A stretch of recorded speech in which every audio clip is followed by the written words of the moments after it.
Thanks. One sec. Okay.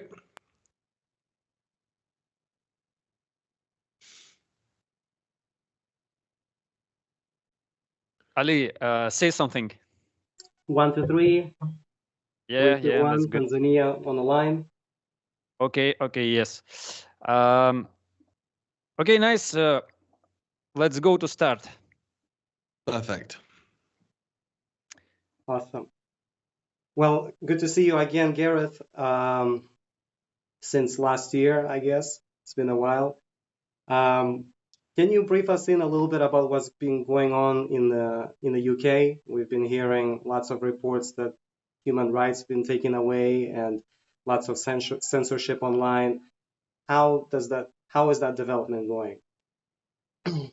Oh, it's pretty mad, mate, to be honest. I've done a little bit of traveling recently, and people have said to me, "Oh, we heard that people were being arrested and put in prison for saying things on social media. That can't be true." No, that's true. That's the way it's been. It's been pretty crazy, to be honest. I mean, I'm not one of those people that's like one party or the other political party. I don't think there's any difference really between them. Um, but what we had before, we had the Conservative Party, who were not good, any stretch of the imagination, far from it. But they had the support of lots of people that would call themselves conservatives. So they could kind of only push it so far because they had to appease or at least keep happy a little bit, some of those more conservative thinking people. But now Labour have come in. Their supporter base is very woke, very kind of free speech should only apply to those that have the same opinion as me. Yeah, so they've kind of, they've been able to push things a little bit further, a little bit faster than they would have done before. But like anything, I always try and find a positive, guys, because otherwise life's miserable, isn't it? So the positive for me is that 5 years ago, 10 years ago, if you said to people, look, freedom of speech is under attack, which it has been, you're going to end up going to prison for saying things, they would look at you like you were insane, like, oh, for goodness sake. But now, because it's happening, people are actually starting to go, oh, hang on a minute. Or maybe, and what's funny as well, when you bring in, the Russian aspect, because here in the UK, you turn on the TV, you would think that Russia was about to invade, like they're just round the corner, ready to come into England. That's what the media is telling everyone here. People aren't buying it, by the way, at all. There's a handful that are, but so many more people are seeing through that and realizing that it's all just a scam. But obviously, we're told that, in Putin's Russia, you can't say this, you can't do that. If you've got a different opinion, you can end up being put in jail. And obviously now, people here are going, well, hang on a minute. Yeah. That's exactly what you're doing. So actually, you don't have that kind of that moral high ground anymore that they tried to have. So it's an interesting time, guys. It really is. I feel like the next year, the next 2 years, maybe, it's going to be, we're going to know a lot more in the next year about where we're going, really. Particularly with Russia, Ukraine, because, they just want to keep that war going in Europe. Like, yeah, they want it to keep going. They don't care about human beings and who's dying and who's not. They don't care. It's quite strange to see politicians try and stand there on a bastion of morality that we are here for peace, when at the same time pushing for more weapons and more troops. Like, they want British soldiers now in Ukraine. I don't know if you guys have seen that. Yeah. Yeah, and but they're saying like in a peacekeeping capacity. But I will say, as soon as I heard that, do you know what my first thought was that as soon as there's British soldiers in Ukraine, they'll be attacked. It will be blamed on the Russians, and there you'll have your excuse to escalate. That's what I think will happen. I hope it isn't what happens, but it's what I think will happen. I think we are on the verge of big changes, and it will be in next 2 years maybe. And Garrett, I want to ask you about migration policy in England right now. I think it's very terrible, but we see the same things, same stuff in Russia. But if you have migration from Middle East, we have the same from Middle Asia, and it's really big problem because we have core of culture of our countries under attack. You know, when migration like weapon in this war. What do you think about this situation in England, maybe, and what do you think about this situation in other countries? It's 100% a weapon of war, mate. I mean, here in England, it's insane. It's, you know, every day almost you put the television on or you put the radio on, and they say we've had the highest number of people come over today this year, and then tomorrow they'll say the same, and the day after they'll say the same. So the numbers just keep going up, keep going up. And I also think that, you know, when you look at, they want us looking at the boats because you've got, you know, maybe a few hundred people. They want us focusing on a few hundred people every day. But I you know, you just have to look around the country and see how each town and city is changing constantly. The numbers that are coming into this country, it's not just on boats. They're coming into airports and everything. You know, it's being coordinated. But what you want, you see, if you want a global, you know, a one world government, a one world army, a one world bank, and all that sort of stuff, then you can't have individual countries. And what stops people agreeing to that is patriotism of, no, I'm a Russian guy. This is my culture. This is where I come from. I celebrate Chinese culture. If I go to China, I like to get involved and live the way they live, but I'm a Russian. And the same with me. You know, I'm an English guy. I like English culture. It's what I've grown up with. It's who I am. But, you know, I like going to Italy and living the lifestyle in Italy, and that's great. But suddenly what you do is if you just dilute each place, so it sort of becomes, it's sold as diversity when actually it's the opposite. Because what happens when you just destroy the culture is you get nothing. You don't get any culture. It's just, well, meh. It's just a bit meh, isn't it? And as soon as a country goes like that and you feel like you've lost your culture, you feel like you've lost what you're fighting for, then when they come along and they say, you know, we're going to go into a globalist world, whether it be rejoining the European Union for England and stuff like that, people are more likely to go along with it because, well, there is no country to defend. It's gone. It's finished, you know. And we get attacked. I don't know if you have the same there, but there's a lot going on here in terms of going back thousands of years. So, for instance, there's a lot of news articles and studies that have come out in recent weeks showing that basically ancient Britons, so what you would call, I guess, white, you know, lighter skinned, lighter eye coloured British people, that they don't exist. So they've said that just this week that Stonehenge was built by black people because England was a black nation. The Cheddar Man, which was this I don't know if you've seen Cheddar Man. They found supposedly the oldest Briton ever, and they reconstructed what he looked like, and he looked like he was from the Middle East. And so all the time you're kind of poking away at this idea of there ever being a British people, there ever being an ancient Britain, because then if you have no history to go back to, then, well, you're more likely to just accept mass immigration and accept the changes of culture and stuff like that because you don't feel like you have one. I mean, here in England, we get told that all the time. We get called a mongrel nation. We're just a mongrel nation. You're just like the Vikings came in, the Normans came in, you've got the Saxons, the Celts. It's all just basically you're just one big island of nothingness in terms of having an independent culture, which actually isn't true. If you go and look at the data, actually, overwhelmingly, British people have ancient British DNA, which goes all the way back. But they don't want us to know that. And I don't think that's an accident. I think they want us to be accepting of the fact that there never was a British culture. There never was a Russian culture. There is just this, amalgamation of cultures, which in the end you end up with nothing.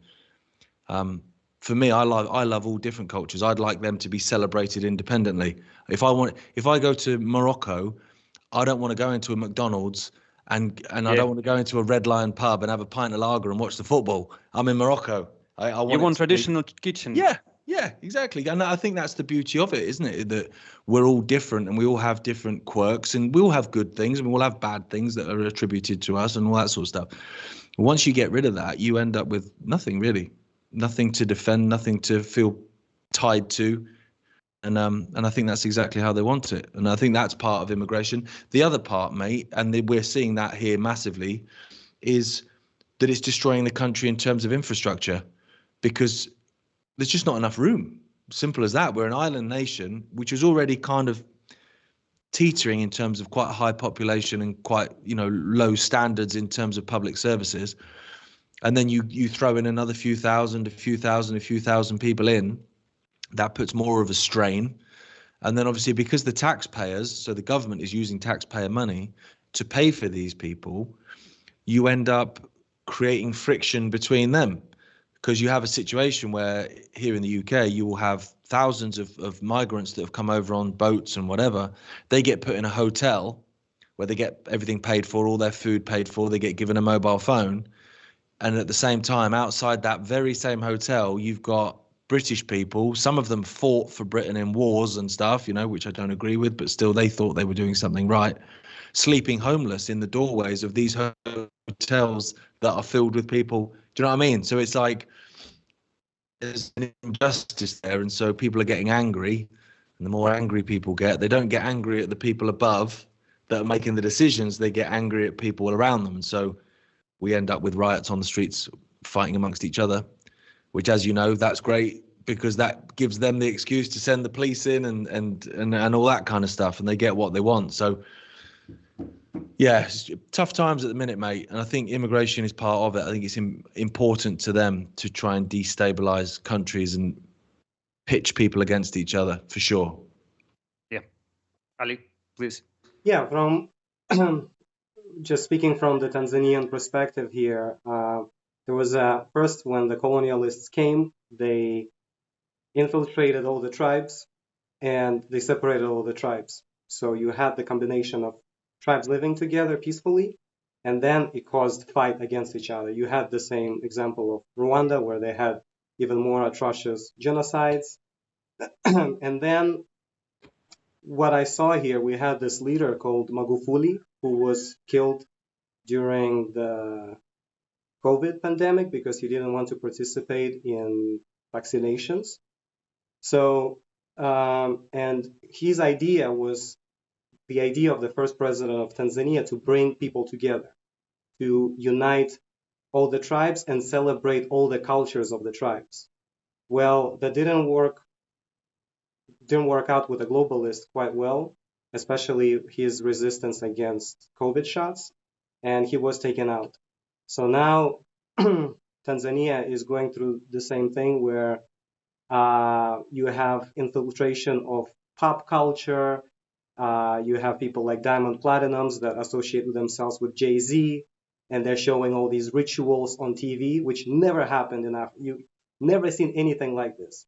And now the older generations are extremely confused what is happening with kids because they felt that the kids are really protected. But so it just seems like the globalists are pushing the narratives for each culture, for each country. They have their own approach. And taking 100%. Yeah, so they have figured out how to approach each culture and how to divide it. And yeah, so the next question I have is how do you feel there is a split amongst the globalists, or it's all pretty predetermined? For example, the Trump-Zelensky meeting just showed that Trump doesn't want anything to do with Ukraine. So he bounced him off back to Europe, and now Europe wants to, support him with that war. Or you feel it's more so scripted altogether, so just to create a bigger show? Hard question. That, I think exactly that. I think it's a show. I Yeah. think, people are playing different characters in the game. There was a lot of talk, maybe going back 15, 20 years ago, about an EU army, building this EU army that would be part of NATO, because there's so many small nations in Europe that can't defend themselves. So we need to have this European army. Now, that was massively opposed by most people, particularly the British people, didn't want anything to do with that. And actually, when you look at Brexit, a lot of the reasons given for Brexit, obviously immigration was one of them, EU tariffs and things like that was another, but a big reason was this EU army, that we don't want anything to do with that. So now you end up in a situation where Trump and NATO pull out support for Ukraine. So Europe now is holding the ball essentially. And now they're already talking about the fact that, well, how are we going to oppose Russia if Russia attacks Europe? How are we going to do that? We're going to have to come together. What, like in an EU army? Oh, yeah. Oh, okay. So you kind of, the goal has always been there. And what you tend to find is they will try and push for something. And if they get some resistance, they go, okay, right, well, we still want it. So we're going to have to kind of come round a little bit and find another reason. And in the end, like, my dad says about problem, reaction, solution, a lot of the time they get you to ask for it. For instance, if you just take COVID, if you said to someone 10 years ago that in 5 years, you'll be walking around the supermarket following arrows on the floor with a mask on, you'll lose your job if you don't get a vaccine that's just, come out of thin air. They'd look at you like you are mad. They'd go, no way, they'll never do that. But then because they created such fear and propaganda, people asked for it, people begged for it, and they shouted at you if you didn't go along with it. So feels a bit like that, to be honest, mate. I feel like Trump's playing his role. Almost certainly, they want escalation in Ukraine. I think they want Iran to get involved more with Israel, and I think they want China via this proxy thing going on with Taiwan and the Philippines and all that sort of stuff. That's what I think they want. I think they want this third world war, but we have to agree to it. And that's the thing. You try and say that to people and they look at you like, what? We have to agree to it, because if we didn't have to agree to it, they wouldn't have to give us all the propaganda to make us agree with it. Absolutely. And so that's where the power is with us. We just say no. And so, Keir Starmer's saying that, we want British troops in Ukraine. Well, it's down to those troops to say no then. No, I don't. No, I'm not going. I'm not going to go and fight in a war that's nothing to do with me. And once that happens, I think once, Ukrainians and Russians realize, as I'm sure a lot of you guys do, that you've got more in common with each other than you do with Zelensky or Putin or anyone else. Then I think that at that point we've got half a chance, if people just say no. In terms of Britain, my hope for that is that basically, particularly white, working class, poor, basically, blokes, men, have been attacked probably for the last 10 years in terms of, far right, toxic masculinity, stupid. They do the worst at school, they do the worst employment, they have the highest suicide rates, they have the highest alcoholism rates. They're like the forgotten demographic. But that's the demographic that overwhelmingly makes up the armed forces. So it's like the country's forgotten you. It doesn't care about, oh, actually, no, we do care about you now. Can you go and die for us? So what the hope is that those men, those boys, essentially, compared to me, old greybeard, actually say, no, I'm not fighting. I'm not doing it. Why should I go and die for a country that hates me? Whether they do that or not is another question, of course, but that's my hope. Yeah, exactly. And I heard interesting speech about Trump. Like something like Trump is just another administrator of new world order, and that's all. And next question, Gareth. What do you think about digital currencies around the world? I mean, we have some projects in Australia, maybe in England, and it's very interesting. What about England? And we have in Russia digital ruble. And what do you think about it? And how many time we have before it? Well, the digital euro is supposed to be trialed in October, isn't it? I think so. That's not far away. You've got the digital yen in Japan and in China. They're talking about a digital pound, and they have been probably about the last 2-3 years here. And I think Trump's doing that in America with the stable coin. You know, it's the same thing. Essentially, it's still a digital currency. It's just sold differently because his supporters won't go along with a central bank digital currency. But essentially, that's what it will be. Here in the UK, they've brought in, or they're attempting to bring in ID cards again. They're using digital IDs for getting into pubs and clubs and things like that, to try and make it more convenient. That's always the sales pitch. Now your driving licenses are now going to be digital rather than physical. So everything's moving in that direction, and that's what they want. Because once they've got that, mate, they've got complete control. Because if you're a dissident of the state, someone like us having a conversation like this, suddenly you go and try and use your bank card or whatever, and the computer says no.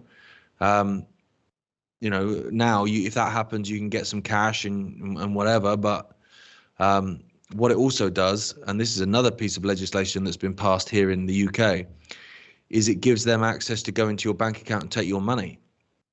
So when Labour first came in, they did what they called a big crackdown on benefit cheats, basically. So people that were claiming benefits for, disability or whatever, but they could work.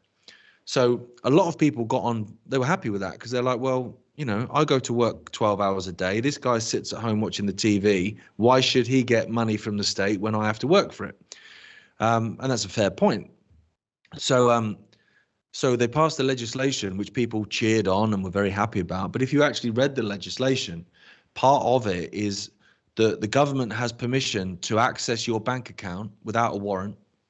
And it even said without needing to have a suspicion of wrongdoing. So that means what that means is they can just go in your bank account, so they can see what you're buying, where you're shopping, when you're shopping there.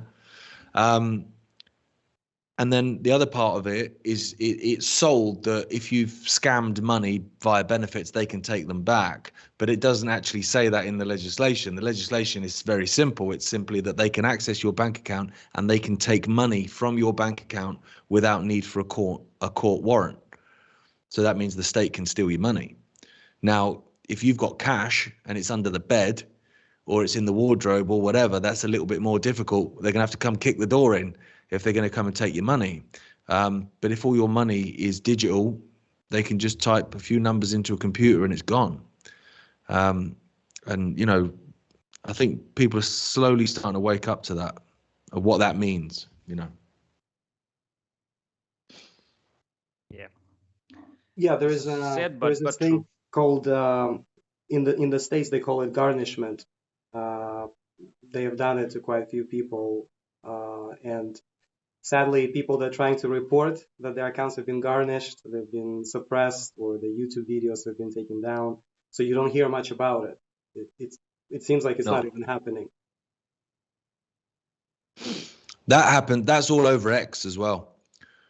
X is supposed to be this free speech platform. It's not at all. It's I mean, some people still get deleted, but it's like you can have an account on X, but you can post things and they go nowhere. No one sees them. Yeah. I get people comment on my stuff all the time and say, mate, I have to go looking for your posts now. They used to come up in my timeline, but they don't come up anymore.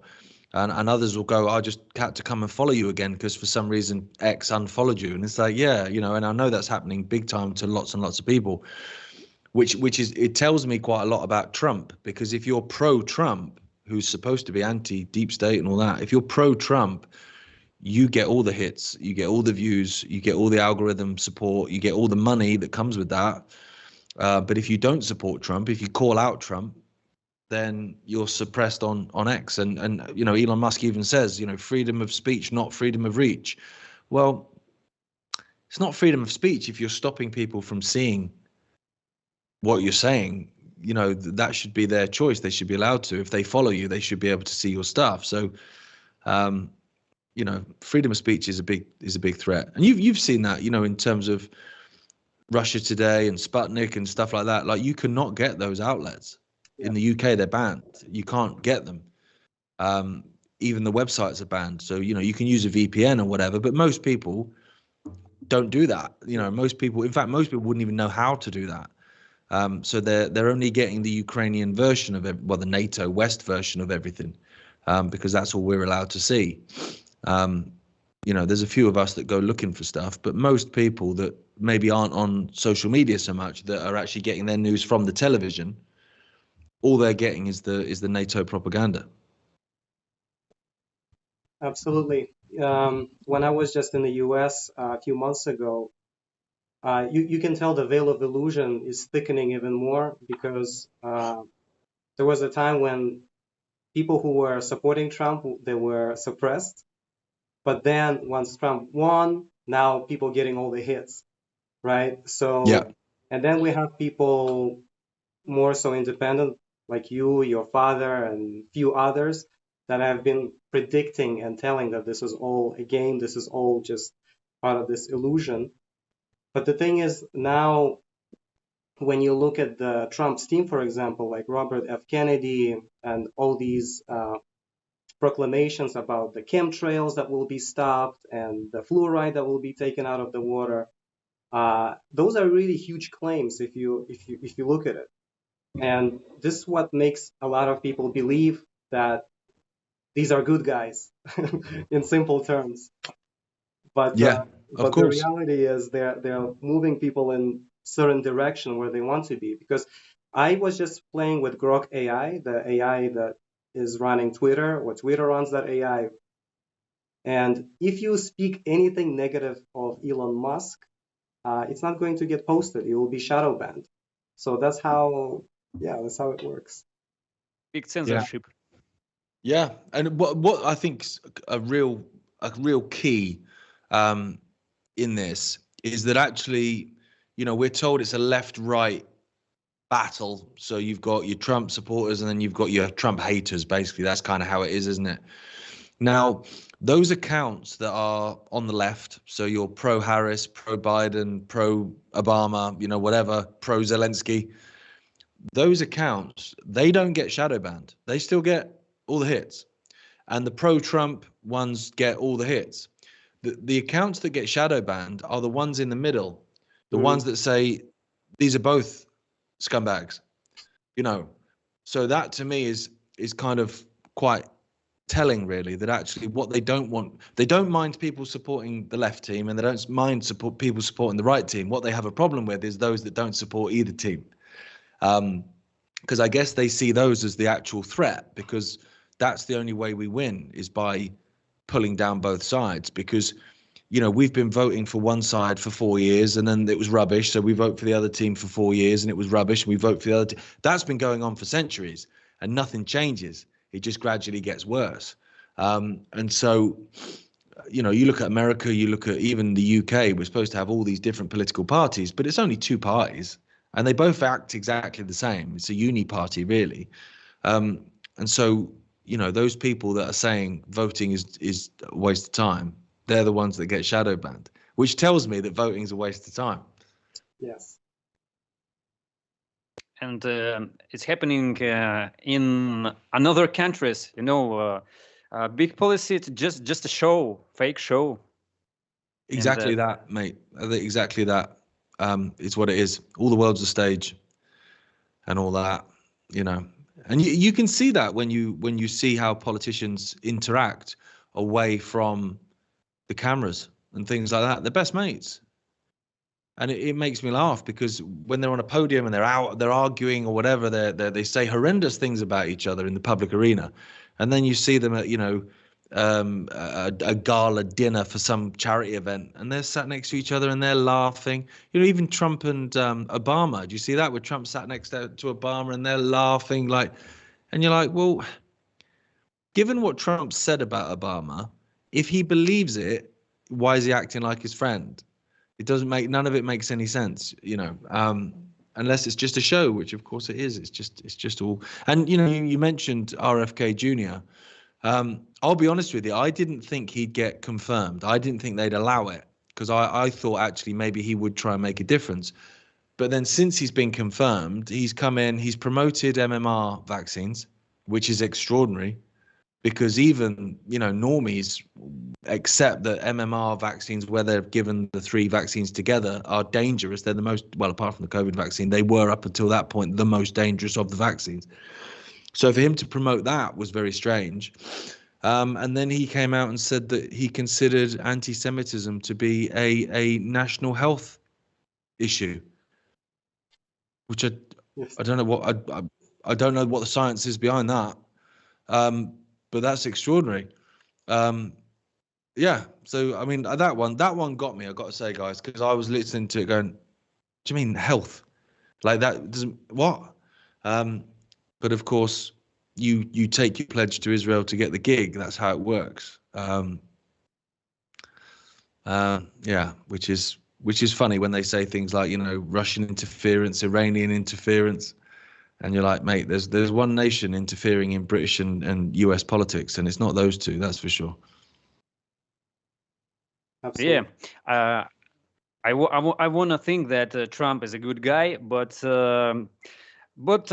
said and my rose-colored glasses was broken, and many times ago. And next question, Gareth. We know that globalists have some parts of their plan, and I think most important part, this is destruction of traditional family, and what about situation with this problem in England? I mean, how many divorces maybe, or something else about that? Oh yeah, I think I can't remember what it is now. Is it 1 in 3 or something like that? It's pretty crazy. There isn't as much support for the family as there used to be. And those old school traditional family values, there's far more control by the state in terms of raising children, for instance. I don't know if you have it in Russia, but in the UK, if you try and take your kid out of school for a week, you get fined. As if the government has the right to take money from you for having your own child away from school and stuff like that. So that's pretty crazy, and people just accept it and go along with it, which is extraordinary. So yeah, I mean that war's been there for a while, and we've also, you tie that in with the plummeting sperm counts and fertility rates and stuff like that in the West, and in the UK it's ridiculous. People just aren't having children anymore. Certainly not to the same level that they did, and so yeah, I don't believe anything happens by accident, mate. When something happens and it seems to be happening everywhere, then there's something behind that. And you can go as far back as as the Rockefellers having funding the women's rights movement, which was basically just there to get women to work as well, so that they could tax both the male and the female in the relationship, and then the state could raise the kids. That stuff's just as ridiculous as it was then. It's still the same. And I try and be as I guess traditional in that sense as I can be. I've lived with my wife and 2 children and stuff. We live in the country, so we're out of the cities. So the country's not so bad. Like, so my eldest goes to a small village school where they don't have the critical gender theory and all this sort of ridiculous stuff. They don't have that. Now when she goes to high school, when she's older, that'll be different. So I think we'll probably end up homeschooling at that point. But that's something else that's happening, guys, is people are taking their kids out of school and homeschooling to get out from the state. And so then what happened is that you found that there was quite a lot of independent schools over the last sort of 20 years formed. And what the Labour government have done here is they've put a large tax hike on those school fees. So people now can't afford to take their kids to independent schools. So they have to go to the state school, which means they get the indoctrination from the state. So it's all, they've almost got every base covered. The one base they don't have covered is the numbers. A small number of people can't rule a large number of people unless the large number of people agree to be ruled. Simple as that. It's just not quite enough of us realize that yet. Yeah, I've speaking of the schooling, that's a very, very good observation because some of my friends, especially during COVID era, they were moving their kids away towards homeschooling, and Yeah. some who didn't have the capacity, they resorted to Waldorf schools, where the kids are playing outside, they are learning the crafts and everything else, but these are really expensive schools. So, Yeah. and I don't know how much they can comply and work with the system. Speaking of you living off grid a little bit out there in England, what is the food? What's the access to food? What is the quality of food? Is it sprayed pesticides? How do you deal with that? Well, if you go to the supermarket, then yeah, best of luck. We get ours generally from independent farms and stuff, and there's quite a lot of them, and now that are popping up across the country. But again, they're trying to change the rules to make that more difficult. So, just as an example, have you heard of this additive called Bovir? I don't know if that made the news over there. Basically in the UK, they introduced this additive. Apparently, it stops cows farting, so it saves the weather or whatever. And so they introduced this additive, but the side effects of this additive that's added to cows' food is, well, one is infertility, obviously, so that ties into everything. But there's loads of other drawbacks as well of cancers and things like that. So lots of people refused and went, I'm not touching that. And so there was a company called Arla. They're a big dairy company here. So people boycotted them, and they still boycott them now. So if you go into a supermarket or a shop and you look at the milk section, you'll see all the Arla milk is nearly always still there, and all the other ones are gone because people stopped buying it. And it was great. It was like, this is great. This is people power. This is what we have the power to do. So then what the Labour government have done is they came out and said that we're aware of, that this is happening and there's a boycott and X, Y, and Z, but we are passing legislation so that all dairy farms, even small ones, have to use Bovir by, I think it's 2030. Again, it's that date, isn't it, for Agenda 2030. So you end up in a situation where a company does something, you don't agree with it, so you don't buy from that company. So then the government says, oh no, everyone's got to do it. So there's there's a lot of that going on at the minute, where independent farms are basically fighting the government to be able to exist. It's so obvious, but the more obvious it gets, the more people that wake up to it. And so that's the one positive I'm taking from the fact that Labour have come in and they're not even trying to pretend they're not running a tyranny racket. I think we need the same practice. I mean, boycott, but in another sphere, maybe in banks, this is chains of credits and another things. Yeah.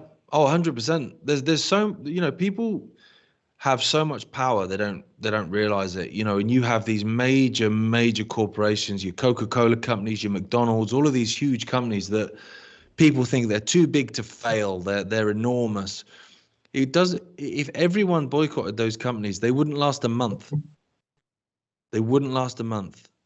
And so that power is there for people to do that.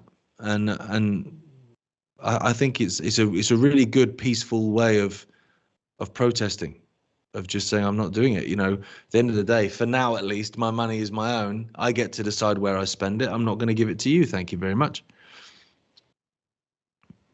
100%.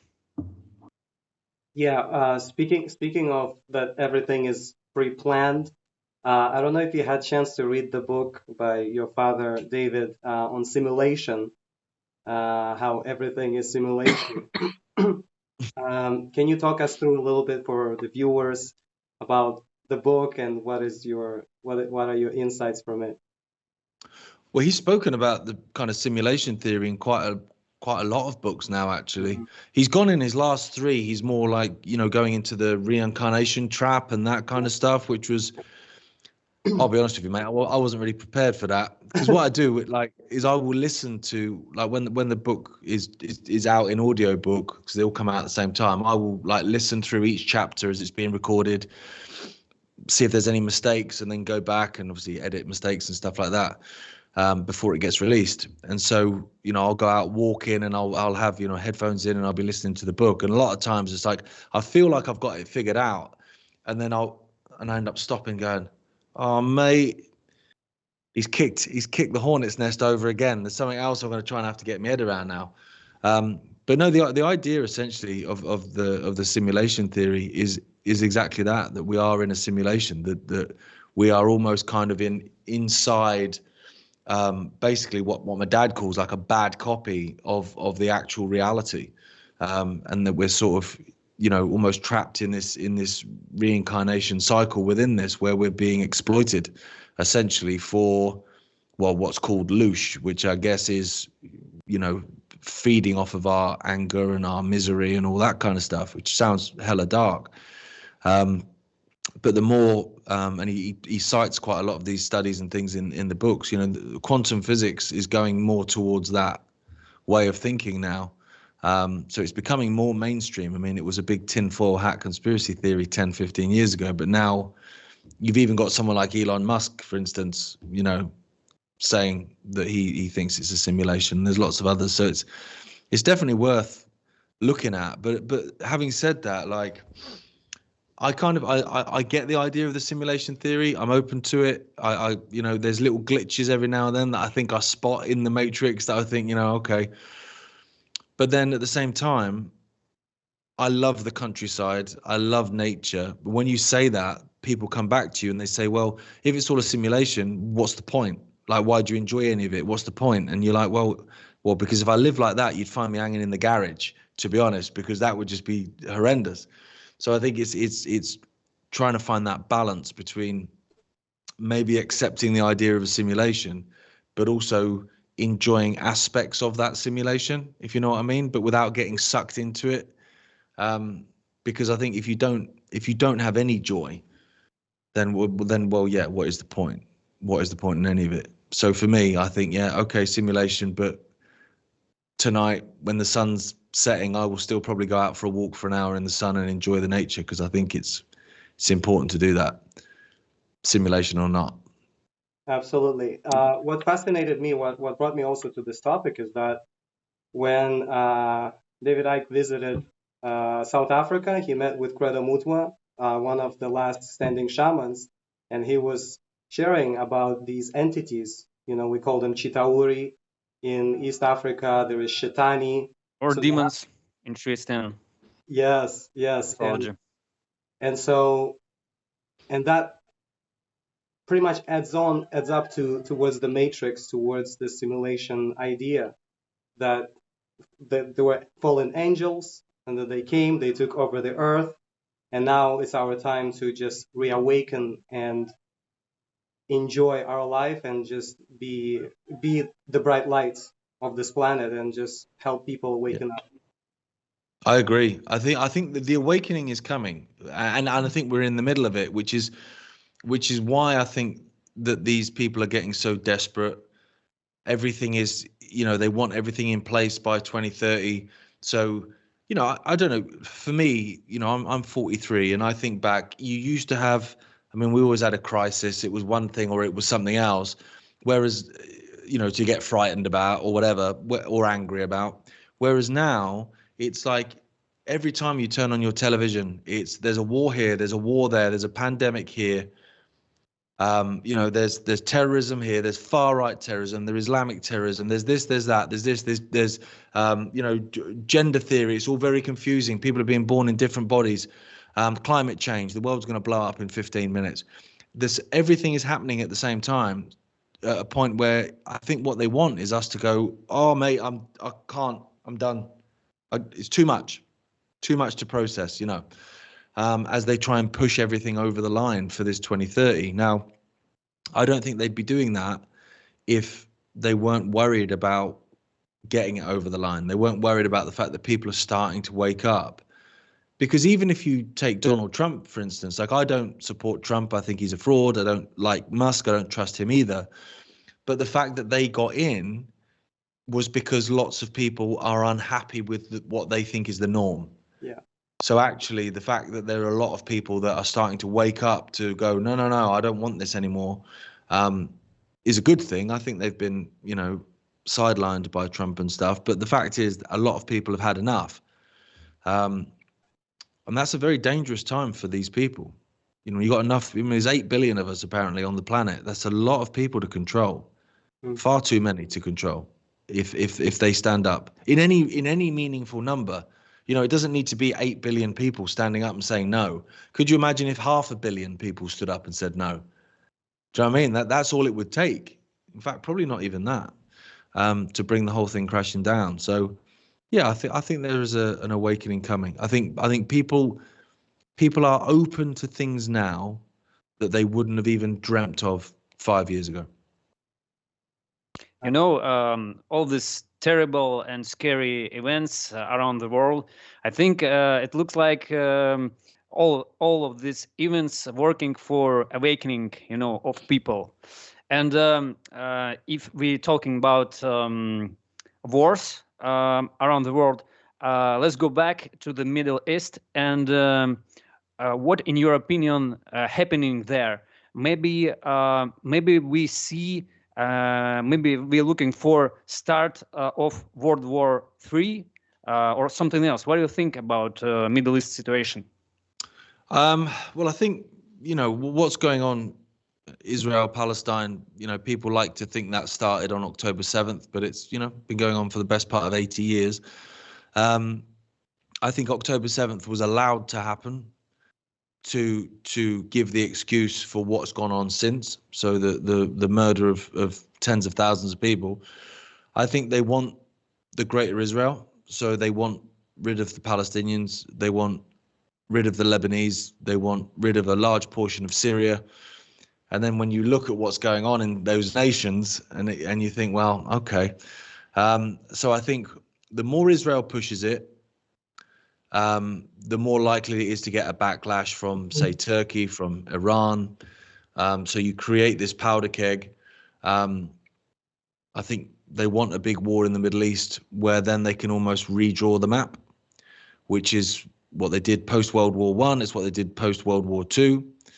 And then what you have is, if you create a situation where you have massive death in the Middle East, murders and war and genocide as has been going on. Plus you have what's going on with Russia, Ukraine. Plus you have what's potentially going to kick off in China. You create a situation where there's wars going on all fronts, where then afterwards they can come in and say, look, we need a one world government. We need a one world army. So this can never happen again. This can never be allowed to happen again. And so many people will be so desperate and so demoralized and so poor and starving and whatever, that they might be open to it, to go, okay, if it means we don't have another world war, if it means I don't have to fear for my grandchildren and my children, then fine, okay. But obviously that one world government and one world army, the idea is if you have a one world army, then, well, that's great because they've got no one to fight. So there can't possibly be any war. Yay, we'll cheer that on. When in truth, what happens is the one world government imposes tyranny, and when people stand up to it, they send the one world army in, which is I think been the long plan. But like with anything, like we were saying earlier, they need our permission, because if they said they want to do that today, we'd say no, thank you. So they need to create the situation to get the consent so that we go, okay, fine. Now, for me, I'll use as an example this. Do you remember the World Economic Forum? You will have no privacy, you'll own nothing, but you'll be happy. Yeah. And you hear that and you go, no thanks. I've got a house, I've got my car and my children's toys and all. No, I'm fine. I'm happy owning this, thanks. And then suddenly you go forward to a situation where, whether it be through war, whether it be through economic collapse, banking crashes and whatever, you lose your job, your livelihood, your ability to pay the bills and the mortgage and all this kind of stuff. Suddenly you can't afford anything. The bailiffs are coming to your door to take your kids' toys, to take your car, to take your house. And the state says, you can keep your house, sign it over to us. You don't own it, but you can still live in it. You can still keep the children's toys. You can still keep the car, but the state will take it off. How many people would go, wait, where can I sign? Where? Yeah, fine. Yeah, just let me keep my house. And suddenly you own nothing and you're happy. Because they created the scenario to get you to agree to it, and I think that's the plan. I think that's the plan. It's just whether or not, as always, keep saying, it's whether or not we agree to go along with it. Yeah, sad news. Ali, say something good. Yes. Uh, well, I'll be honest with you. I feel the more they're gonna push it, the more it will cause awakening. It's 100%. if you look at even I've been reading a lot about Gnosticism lately. It's similar to the Matrix and simulation, how there is effect and then there is a counter effect. So, and I feel what these guys are doing, the globalists, they are creating an exit from the Matrix for us. Really, by pushing it stronger and deeper, we're going to awaken even more. So this is where I think agree with you. And I agree with you. That's why we're dispersed in different places to share our truths and impact the communities by different means, media, charity, you name it. And yeah, Gareth, you're always I welcome agree. to Russia, Tanzania, wherever it is you feel like going. Oh, mate, I'd love to. But I agree with you completely. I think as well, if people have an option to run, they'll run. And that's what people have done. People have gone like that. I don't want to know. They've sort of run away from it, metaphorically, what's happening. I don't want to know. It's too negative and all that sort of stuff. You're black pilled, get accused of that all the time. Yeah. Whereas actually when people get pushed up against a wall where there is nowhere else to go, which is what is happening to more and more people now, in the end, at that point, what do? You can't run. Well, you may as well have a fight then. And so what you'll find is a lot of people that have kind of kept their heads down, don't want to cause any trouble, I'll put a mask on because I don't want to upset people. Now suddenly you'll go, nah, okay, I'm done now. I've had enough. And at that point, that's a real tough time for them. And I can't wait for it, to be honest. All right. Gareth, we're in it together. And some wishes for subscribers from Russia. I mean, maybe some recommendations of your life. Maybe what are you doing? Some maybe some training for good health. Maybe your rules. For be healthy, and something else, please. Well, I'm feeling ill at the moment, so I'm not a great example. But basically, at the weekend, I cycled 200 miles for charity, and now my body is begging for mercy. But for me, I try and eat well. I try and sleep well. Try and exercise. Look after myself. I still play ice hockey at 43 to try and keep myself fit. Because in my mind, I think they want us fat and they want us miserable and unhealthy and depressed and stuff. And so why would I give them the satisfaction of that? And I also believe, as cliche as it sounds, that if you're healthy, if you've got your health, you're a millionaire. And so, yeah, the healthier we can be, the better. So to eat right, try and avoid ultra processed food and all the garbage that they're chucking down our necks, and try and look after independent food producers. And if you have the land or the wherewithal to grow your own, I think that's the way forward. It's not always that easy to do that. I get that, but if you can, I think that helps. And I would say lots of sleep, but I don't get much sleep because I've got 2 young kids. So I'm not the best example for that either. But I also believe, though, that life is about balance as well. I think that sometimes people go too far the other way. You can be too healthy. You can be too obsessed with certain things. And in the end, you neglect actually having a bit of fun in your life. So I think that's the trick, a bit of balance. And if the state tells you should do something, you should probably do the opposite. Absolutely. And of course, united we stand. Absolutely, absolutely. Yes, united we stand, and it will come. I have absolutely no doubt. I think it's going to be tough. I think it's going to be spicy, and not very pleasant at times. But I think in the end, humanity will win out. I think we'll come together in the end. I can't not think that. I won't let myself think otherwise, to be honest. Thank you for having us. It Pleasure. was amazing conversation, and I think it will be in next time. Ali, please. Yeah, thank you again. We'll reconnect, and always a pleasure to have this. So all the best, all the health, and staying in touch. Yes, definitely. Thank you. I've really enjoyed it. And hello to everyone that's watching this. Thank you for tuning in. Appreciate it. All right. Bye-bye. Bye. Thank you. Bye. Magic.